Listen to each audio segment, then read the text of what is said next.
Hello अस्सलाम वालेकुम, this is Ranjit. I am a management consultant. आज जिस टॉपिक पे बात करने जा रहा हूं उस टॉपिक का नाम है top dysfunction of a team. आइए मैं छोटा सा आपको एक सिनेरियो दिखाता हूं कि आपने बहुत मर्तबा देखा होगा कि दो टीम आपके ऑर्गेनाइजेशन में ऑलरेडी काम करती हैं, टीम ए और टीम बी।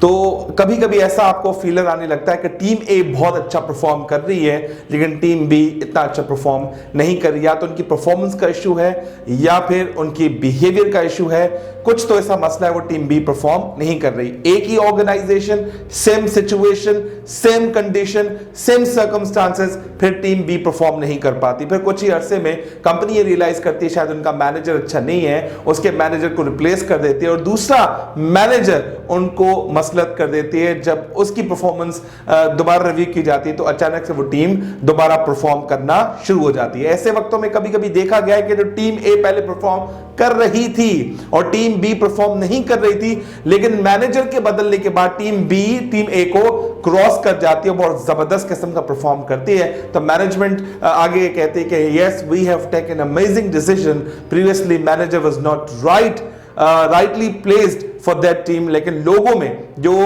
टीम के वर्कर्स थे, इंडिविजुअल प्लेयर्स थे, वो बड़े जबरदस्त थे, लेकिन लीडरशिप की कमी थी। हमने लीडरशिप को चेंज करके हमने बड़ा जबरदस्त काम कर लिया। लेकिन वो 5 फैक्टर्स तो भूल जाते हैं। वो कहते हैं कि भाई बंदा अच्छा नहीं था, हमने उस मैनेजर को हटा दिया और टीम से काम दिलवा दिया, हमने परफॉर्मेंस को ड्राइव कर दिया। लेकिन ये 5 फैक्टर्स को वो हमेशा शायद इग्नोर कर जाते हैं। वो 5 फैक्टर्स में बात करूंगा। सबसे पहला फैक्टर का नाम है एब्सेंस ऑफ ट्रस्ट। आप ऐसे कैसे जज कर सकते हैं कि यार वो लड़के काम करने वाले थे लेकिन उसका मैनेजर काम करने वाला नहीं था, जैसे ही मैनेजर हटा काम करना शुरू हो गया। ऐसा भी तो हो सकता है कि मैनेजर पे आपने भरोसा ना किया हो, आप जो टॉप मैनेजमेंट की सीट पे बैठे हुए हो, आपने मैनेजर पे यकीन ना किया हो, उसकी कॉम्पिटेंसी वर्सेस रिलायबिलिटी पे आपने डाउट किया हो, आपने उसकी स्किल पे डाउट किया हो, उसको इंप्रूव और ग्रूम करने का टाइम ही ना दिया हो और आपने शॉर्ट टर्म डिसीजन लेकर आपने वो बदल तो दिया और कहा कि वही टीम है और दूसरा बंदा लाके उसे परफॉर्मेंस ड्राइव करवा दी। आपने कौन सी गलती कर दी? क्या उस बंदे को आपने मौका दिया कि तुम परफॉर्म करो? क्या उसको मौका दिया कि जो टीम जिसकी वजह से परफॉर्मेंस नहीं आ रही, क्या उस रूट कॉज को आपने आइडेंटिफाई किया? क्या ह्यूमन रिसोर्स ने उसमें वैल्यू ऐड किया या फिर आपने सिर्फ नंबर शीट खोली, नंबर शीट को देखा, उसी के बिहाफ पे आपने कहा कि टीम नकार है? नंबर्स कोई भी अचीव कर सकता है। क्या बिहेवियर में चेंज लाया? क्या बिहेवियर को आपने एनालाइज किया? क्या आप ये देखा कि यार वो जो परफॉर्मर बंदा है, जो मैनेजर बना है, उसके खिलाफ कोई कंस्पिरेसी तो नहीं हो रही? टीम के लोग शायद उस मैनेजर को फेल तो नहीं करवा रहे? बस सर एब्सेंस ऑफ ट्रस्ट की वजह से आपने उस बंदे को फारिग तो कर दिया, उसके बाद टीम परफॉर्म करना स्टार्ट हो गई। There is something wrong that you have made, that is what called absence of trust.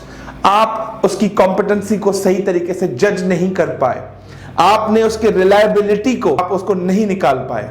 अगर आप उसकी कॉम्पिटेंसी, रिलायबिलिटी को सही मैट्रिक्स में डाल के उसको तैयार करते, उसको ग्रूम करते, उसकी वीकनेसेस को स्ट्रेंथ बनाते, उसकी काउंसलिंग करते, उसकी कोचिंग करते और उसके साथ लेकर उसे काम करते और तैयार करने के बाद उसको मैदान में बैठते, तो मैं समझता हूं वो शायद फेल नहीं होता। टीम ने अभी भी तो परफॉर्म किया है ना, टीम अभी भी तो काम कर रही है ना, दूसरे मैनेजर के साथ काम कर रही है, लेकिन प्रीवियस को जो आपने निकाल दिया, कहीं आपकी तो उसमें कंस्पिरेसी शामिल नहीं थी? जी हां थी, क्योंकि आप उस पर ट्रस्ट नहीं करते थे, वो आप पे ट्रस्ट नहीं करता था, इस वजह से वो मैनेजर फेल हो गया। आइए दूसरा पॉइंट आपसे साथ शेयर करने जा रहा हूं, that is fear of conflict. Fear of conflict कुछ ही वक्तों में उसके अंदर इसलिए डेवलप हो जाता है, वो आपको सच बात मुंह पे नहीं कह पाता, आपको आपकी जो ब्लंडर्स हैं, आपने जो एरर्स और मिस्टेक्स की हैं डिसीजन मेकिंग में, वो आपको बता नहीं पाता। वो इसलिए नहीं बता पाता, वो कहता है कि अगर मैंने आपकी गलती आपके मुंह पे बोलना शुरू कर दी तो कॉन्फ्लिक्ट प्रोड्यूस हो जाएगा। बहुत सारी ऑर्गेनाइजेशन में ट्रेनर्स, राइटर्स कहते हैं कॉन्फ्लिक्ट बहुत जबरदस्त चीज है अगर उसका रिजल्ट कंस्ट्रक्टिव हो। लेकिन इसके दिमाग में, जिस मैनेजर को आपने फारिग किया है, उसके दिमाग में एक बात बैठ जाती है कि अगर मैंने कोई सच बात बोल दी, मैंने खरा सुना दिया, तो डिस्ट्रक्टिव कॉन्फ्लिक्ट हो जाएगा। अगर डिस्ट्रक्टिव कॉन्फ्लिक्ट होगा तो मेरे पे पर्सनल अटैक्स किए जाएंगे और मेरी सेल्फ स्टीम को खराब किया जाएगा, मेरे कॉन्फिडेंस को शेक किया जाएगा और मुझ पे डाउट किया जाएगा, मैं एम्बिग्विटी वाली पर्सनालिटी बन जाऊंगा। तो इसलिए वो बंदा आपको आपकी बुराइयां, आपकी वीकनेसेस आपको नहीं बताता, लेकिन कॉन्फ्लिक्ट होना चाहिए, लेकिन कॉन्फ्लिक्ट की रेजोल्यूशन कोई आउटकम पॉजिटिव होगी तब आपका कॉन्फ्लिक्ट अच्छा कहलाया जाएगा। लेकिन उस बंदे को जिसको आपने फारिग किया है, उसके दिमाग के अंदर पर्सनल अटैक वाली एक बग पैदा हो जाती है, जिसकी वजह से वो आपसे सही से बात नहीं कर पाता, छुपाता है आपसे बातें, अपने लाइन मैनेजर को नहीं बता पाता, टॉप मैनेजमेंट पे यकीन नहीं होता। ट्रस्ट का पहले ही मैंने फैक्टर आपको बताया, वो अपने आप से भी ट्रस्ट खो चुका होता है, टीम से ट्रस्ट उसका हो चुका होता है, और आप पे भी वो ट्रस्ट नहीं करता। That's why he is fearing of a conflict. जो अच्छा कॉन्फ्लिक्ट वो पैदा कर सकता था, जिससे वो रिजल्ट्स नए ड्राइव करवा सकता था, अब वो उसमें हिम्मत नहीं होती, उम्मीद नहीं होती। जब ये दो पॉइंट्स हो जाते हैं, एब्सेंस ऑफ ट्रस्ट और फियर ऑफ कॉन्फ्लिक्ट, तो थर्ड एक और जो है बग पैदा हो जाता है उसके दिमाग के अंदर, वो क्या कहलाता है? Lack of commitment. And lack of commitment brings the fear of failure.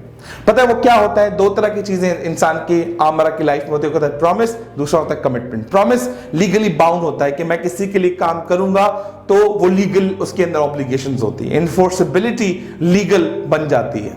लेकिन कमिटमेंट के अंदर कोई लीगल बाउंड नहीं है, लीगल बाइंडिंग्स नहीं है, लीगल लिमिटेशंस नहीं है। वो ऐसा प्रॉमिस है जो इंसान अपनी रूह के साथ करता है, अपनी सोल के साथ अपना प्रॉमिस करता है कि यार ये काम मैं अपने लिए कर रहा हूं और दूसरे के फायदे के लिए कर रहा हूं। लेकिन यकीन का जो फैक्टर था, जो एब्सेंस ऑफ ट्रस्ट था और फियर ऑफ कॉन्फ्लिक्ट था, उसकी लेवल ऑफ कमिटमेंट को डिस्ट्रॉय कर देते हैं। वो अपने आप से भी झूठा बन जाता है, कहता है कि इस ऑर्गेनाइजेशन में किसी पे भरोसा नहीं है, मैं कितनी भी कमिटमेंट से काम कर लूं कोई मेरे काम को सराहेगा नहीं, क्योंकि सामने वाले लोगों ने ठान लिया है कि वो मुझे फेल करके ही छोड़ेंगे।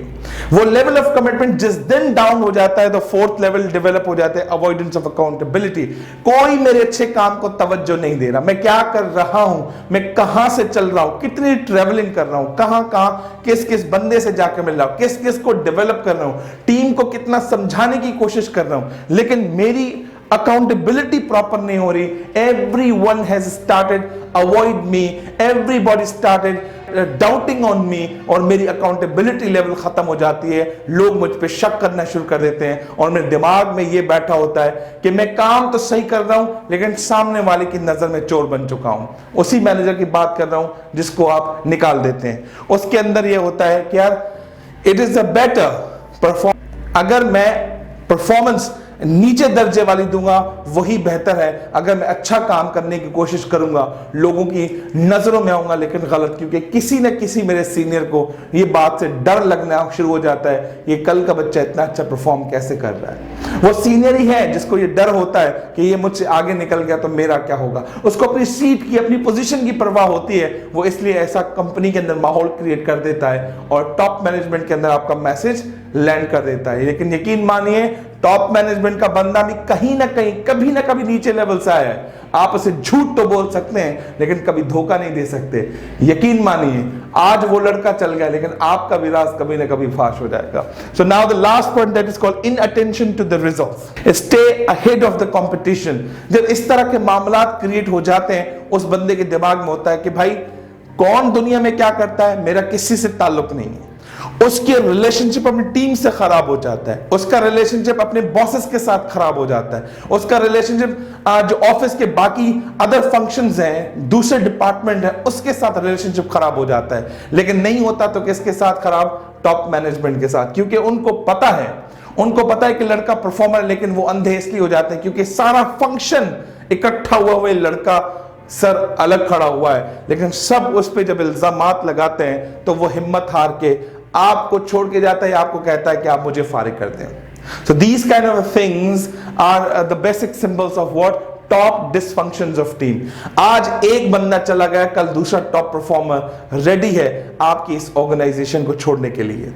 जब तक एक बंदा इन 5 फैक्टर्स की चेन को तोड़ेगा नहीं, वरना इस तरह से बहुत सारे टॉप परफॉर्मर, ब्रिलियंट परफॉर्मर आते रहेंगे और नॉन परफॉर्मर बनते रहेंगे। So this is the responsibility of a line manager, it's a responsibility of a CEO, it is the responsibility of a top managers to sort out these issues, वरना वो दिन दूर नहीं है जब ये मलबा आप पे गिरेगा। उम्मीद करता हूं ये वीडियो बहुत पसंद आई होगी। आप लाइक करेंगे, शेयर करेंगे, कमेंट बॉक्स में कमेंट करेंगे कि आने वाले वक्तों में मैं आपके लिए कौन सी वीडियो बनाऊं। Thank you very much.